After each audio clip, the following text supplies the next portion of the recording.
माल खरीदेंगे, ठीक है, और अगर बेचेंगे, जब माल खरीदेंगे तो उसका भी आपको क्या वजह है, उसका भी आपको जो है पेमेंट देना पड़ेगा। अगर खरीदेंगे तो पैसा क्या करना पड़ेगा, देना पड़ेगा, और अगर बेचेंगे तो पैसा लेंगे। तो इसमें देखो जो है पहली एंट्री जो आपको बताया है, तो पहली एंट्री में कहा गया है कि अजय से 30,000 रुपये का माल खरीदा। तो जब भी माल खरीदने की बात होती है तो आपको बताया गया है कि जब वो कि माल खरीदा तो उसके लिए कौन सा अकाउंट बनता है, परचेज अकाउंट, ठीक है ना। माल खरीदा तो उसके लिए कौन सा अकाउंट बनाएंगे, परचेज अकाउंट। अब किससे खरीद रहे हैं, अजय से, तो एक किसका अकाउंट बनेगा, अजय का अकाउंट बनेगा। तो अब यहाँ पे देखो जो आपको बताया है कि परचेज क्या होता है, परचेज क्या होगा, परचेज होगा आपका जो है डेबिट, और जिससे खरीद रहे हैं वो क्या हो जाएगा, क्रेडिट हो जाएगा। तो इसी चीज को जो है इसे जो है जनरल बुक कहा जाता है। ये जनरल बुक है, ठीक है। इस जनरल बुक में जो लिखा जाता है, तो इसमें लिखने का जो नियम होता है कि इसमें सबसे पहले क्या लिखते हैं, डेट लिखते हैं, क्लियर ना। क्या है कि सबसे पहले जो है क्या लिखा जाता है, डेट। तो डेट कौन सा है, तो यहाँ पे है 1 मई। और इसमें जो है पार्टिकुलर में जो नियम क्या है कि इसमें सबसे पहले जो है डेबिटर लिखा जाएगा। तो इस एंट्री में डेबिटर कौन है, परचेज अकाउंट। तो यहाँ पे सबसे पहले हम लिखेंगे परचेज अकाउंट,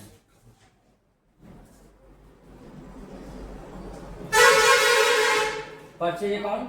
क्रेडिटर कौन है, अजय। तो क्रेडिटर को इसमें 2 से लिखा जाता है, और यहाँ पे लिखेंगे अजय अकाउंट, ठीक है। ध्यान रखेंगे 2 लिखेंगे तो आगे यहाँ पे क्रेडिटर नहीं लिखना है, ठीक है। 2 मतलब जो ये क्रेडिट हो जाता है, ठीक है। फिर यहाँ पे जो है लाइन ड्रॉ कर देते हैं, ठीक है। लाइन थोड़ा सा ऊपर ड्रॉ करते हैं ताकि और भी एंट्री है, ठीक है। अब इसका अमाउंट लिख लेंगे, तो कितना है 30,000। तो डेबिटर का अमाउंट जो है डेबिटर में लिखेंगे 30,000, क्रेडिटर का अमाउंट जो है क्रेडिटर में लिख लेंगे 30,000, क्लियर है। अब बात आती है जो दूसरी एंट्री की जो है, तो अमन को 1,500 रुपए का माल बेचा। तो इसमें ये बताओ माल बेचा, इसका अकाउंट क्या बनेगा, सेल्स अकाउंट, ठीक है। दूसरा अकाउंट किसका बनेगा, अमन का। अच्छा यहाँ पे नगद क्यों नहीं लिखा जा रहा है, कैश क्यों नहीं लिखे हैं, यहाँ पे कैश का अकाउंट क्यों नहीं बन रहा है, क्योंकि ये उधार है, नाम लिखा गया मतलब ये उधार है। तो यहाँ पे सेल्स जो है डेबिट होगा कि क्रेडिट होगा, सेल्स क्या हो जाएगा, क्रेडिट हो जाएगा, और ये अमन क्या होगा, डेबिट हो जाएगा। तो इसी चीज को जो इसमें लिख लेते हैं, डेट लिख लेंगे, ठीक है। और सबसे पहले इसमें जो है आप कुछ लोग ये गलती यहाँ पे क्या कर रहे हैं कि यहाँ पे जो है सेल्स लिख दे रहे हैं, ठीक है, और फिर आगे जो है क्रेडिट लिख दे रहे हैं, और फिर नीचे 2 करके जो है अमन लिख दे रहे हैं, और आगे डेबिट लिख दे रहे हैं, ठीक है। तो 2 लिखेंगे तो जो है डेबिट क्रेडिट नहीं लिखना होता, वो क्रेडिट ही होता है। और नियम क्या है यहाँ पे, पहले सबसे पहले क्या लिखेंगे, डेबिट, चाहे वो सेल्स हो चाहे कोई भी डेबिट हो, ठीक है। तो यहाँ पे सेल्स डेबिट नहीं हो रहा है तो सेल्स को नहीं लिखेंगे, क्लियर ना। तो यहाँ पे हम सबसे पहले किसको लिखेंगे, डेबिट। डेबिट कौन है, अमन अकाउंट। तो अमन ये हो जाएगा DR। 2 क्रेडिट क्या होगा, सेल्स अकाउंट, ठीक है। कितना अमाउंट है, 1,500 रुपए। तो दोनों में लिख लेंगे 1,500 रुपए, क्लियर है। अब यहाँ पे देखो जो है तीसरी जो एंट्री है, राजू से 2,500 रुपए का माल खरीदा। यानी यहाँ पे फिर हम ये क्या कर रहे हैं, खरीद रहे हैं। तो सेम वही चीज है, माल खरीदा, परचेज अकाउंट, किससे खरीदे, तो एक किसका बनेगा, राजू का अकाउंट बनेगा, ठीक है। परचेज क्या होगा, राजू क्या होगा, ठीक है। तो यहाँ पे डेट लिख लेंगे 3 मई। डेबिटर कौन है, परचेज अकाउंट। क्रेडिटर कौन है, टू राजू। कितना अमाउंट है? 2500। तो 2500, तो यहाँ पे लिख लेंगे 2500, यहाँ पे भी लिख लेंगे 2500। अब यहाँ पे ये देखो, अजय को पूर्ण भुगतान कर दिया गया। अब यहाँ पे ये देखो, ये कुछ लोगों को ये दिक्कत क्या होती है, वो यहाँ पे ये सोचते हैं कि पैसा तो यहाँ पे लिखा नहीं है, ठीक है। तो पूर्ण भुगतान का मतलब क्या होगा कि पूरा पैसा जितना भी जो है बकाया था, सारा पैसा उसको दे दिया गया, भुगतान कर दिया गया। तो अब कितना बकाया था, तो हम ये बताओ अजय को पैसा क्यों देंगे? बिजनेस में किसी को जो हम पैसा जो है क्यों देते हैं, क्यों लेते हैं? अगर हम किसी से उधार खरीदे होंगे तभी तो उसको पैसा देंगे, किसी को उधार बेचे होंगे तभी तो उससे पैसा लेंगे। तो यहाँ पे देखो जो है अजय से हमने क्या किया है, उधार यहाँ पे खरीदे है ना। यहाँ पे अजय को पैसा देके थोड़ी ना खरीदे, यहाँ पे क्या दिए हैं, उधार लिए हैं जो अजय से, तभी तो उसका यहाँ पे नाम लिखा गया है। तो यहाँ पे हम अजय से उधार खरीद रहे हैं, तो उसको जब पैसा देंगे ना, तो कितने का खरीदे हैं, 30,000 का। तो जब पूरा पैसा देंगे तो कितना देंगे, 30,000 ही देंगे ना।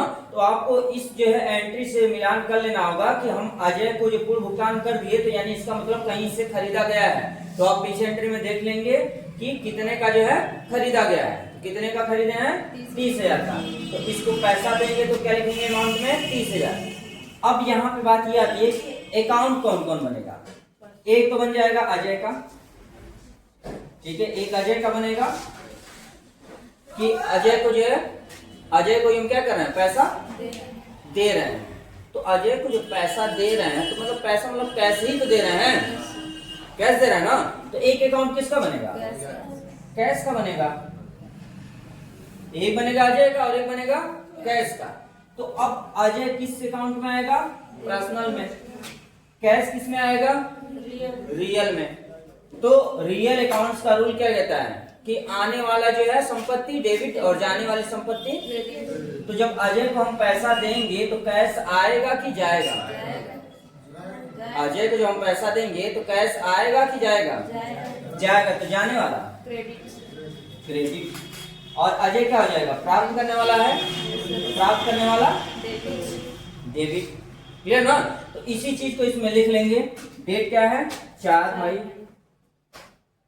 और यहाँ पे जो है डेबिटर कौन है, तो अजय, तो लिख लेंगे Ajay account DR to cash account, ठीक है। अब कितना जो है अमाउंट लिख लेंगे, 30,000 मतलब पूरा पैसा उसको दे दिया गया। इसमें किसी को कंफ्यूजन नहीं है ना, ठीक है। अब अगला जो देखो जो यहाँ पे कहा गया है कि 5 मई को अमन से SBI बैंक के चेक द्वारा पूर्ण भुगतान हुआ, यानी इससे भी पैसा हमें मिल रहा है। अमन से पैसा मिला है, लेकिन कैश न मिल करके क्या मिला है, चेक मिला है। तो आपको बताए थे कि जब भी जो चेक की बात होती है, चेक आता है, तो हम वहां पे चेक नहीं लिखते हैं, ठीक है। क्या लिखते हैं, बैंक का नाम लिख देंगे। क्लियर ना। तो अब यहाँ पे देखो जो है अमन क्या है, देने वाला है। तो एक अकाउंट बन जाएगा किसका, अमन का। और क्या दे रहा है, कैश नहीं दे रहा है, चेक दे रहा है। तो एक किसका अकाउंट बन जाएगा, SBI बैंक का। क्लियर ना। अब बात यहाँ पे ये आती है कि पैसा कितना दे रहा है वो, तो यानी हम इसको जो है उधार बेचेंगे तभी तो ये हमें पैसा दे रहा है। तो हम देख लेंगे कहाँ उधार बेचे हैं इसको। तो यहाँ पे देखो अमन को 1500 रुपए का माल बेचा गया था, ये पैसा मिला नहीं था, ठीक है। तो अब यहाँ पे ये क्या कर रहा है, चेक द्वारा दे रहा है। तो दे रहा है तो कितना अमाउंट होगा, ये 1500। तो इसका अमाउंट भी आपको पता चल गया कि 1500 इससे लेने हैं, यानी 1500 का इसने चेक दिया। तो अब यहाँ पे डेबिटर कौन होगा और क्रेडिटर कौन होगा। अब यहाँ पे देखो ये जब चेक देगा तो चेक तुम्हारे पास क्या होगा, रिसीव्ड होगा, प्राप्त होगा। तो जो प्राप्त होगा तो ये क्या होगा, डेबिट। और ये दे रहा है तो देने वाला क्रेडिट। क्लियर ना। तो अब इसी चीज को जो यहाँ पे लिख लेंगे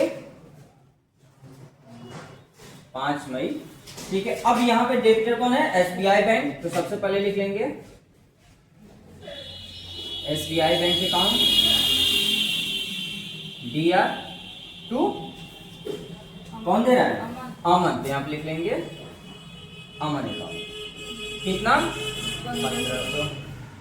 यहाँ पे भी लिख लेंगे 1500। अब अगली जो एंट्री जो यहाँ पे देखो 5 मई को जो फिर जो है राजू को 50% का भुगतान HDFC बैंक के चेक द्वारा कर दिया। यानी आपने क्या किया, राजू को जो है पैसा दे दिया। कितना दिए? तो 50%, ठीक है। और कैश नहीं दिए, चेक द्वारा दिए। तो अब इसकी एंट्री जो है क्या बनेगी? तो हम सबसे पहले इसमें देख लेते हैं कि अकाउंट कौन कौन बनेगा। एक अकाउंट किसका बनेगा? राजू का। और एक अकाउंट किसका बनेगा? HDFC बैंक का। ठीक है, ये 2 अकाउंट्स बन गए जो है। अब इसमें जो है डेबिटर क्रेडिटर भी देख लेते हैं। तो राजू को हम क्या कर रहे हैं? दे रहे हैं। तो राजू क्या होगा? प्राप्त करने वाला है। राजू प्राप्त करने वाला, और प्राप्त करने वाला क्या होता है? डेबिट। और ये चेक हमारे पास से क्या हो रहा है? जा रहा है। तो जाने वाला क्रेडिट। डेबिट क्रेडिट तो क्लियर हो गया। अब यहाँ पे जो है बात यह आती है कि पैसा कितना देना है। तो 50%, मतलब हम राजू से खरीदे होंगे तभी तो उसको जो 50% दे रहे हैं। तो राजू से कितना खरीदे थे? 2500। तो 2500 का जो 50% मतलब आधा, कितना हुआ? यानी 1250 रुपए। तो यही 1250 रुपए क्या करेंगे? अमाउंट में लिखेंगे। तो इसमें डेबिटर कौन हो रहा है? राजू। तो यहाँ पे डेट लिख लेंगे, ठीक है, 5 मई को हुआ है। ठीक है, राजू अकाउंट क्या हो जाएगा? डेबिट। और टू HDFC बैंक अकाउंट। ठीक है, कितना? 1250। यहाँ पे लिख लेंगे 1250। ये एंट्री क्लियर है? इस पूरे एंट्री में किसी को जो है कोई कंफ्यूजन? वीडियो को देख के नहीं बोला मुझे कोई कंफ्यूजन नहीं है? कोई कंफ्यूजन नहीं है किसी को? ठीक है, ये बस ध्यान रखना होगा कि जब भी ये हो कि भुगतान दिया या भुगतान मिला और अमाउंट नहीं है, तो आप ये जान जाएंगे कि ये इसका जो है कहीं लेन देन हुआ है। ठीक है, वही बकाया जो है दिया जा रहा है या लिया जा रहा है। ठीक है, जैसे यहाँ पे देख सकते हो कि अजय को जो पूर्ण भुगतान कर दिया गया। तो अजय को पूर्ण भुगतान कर दिया मतलब ये अजय से खरीदे थे तभी उसको भुगतान कर रहे हैं। क्लियर है? तो इसमें कोई कंफ्यूजन है ना किसी को? हो जाएगा ये एंट्री। तो इसको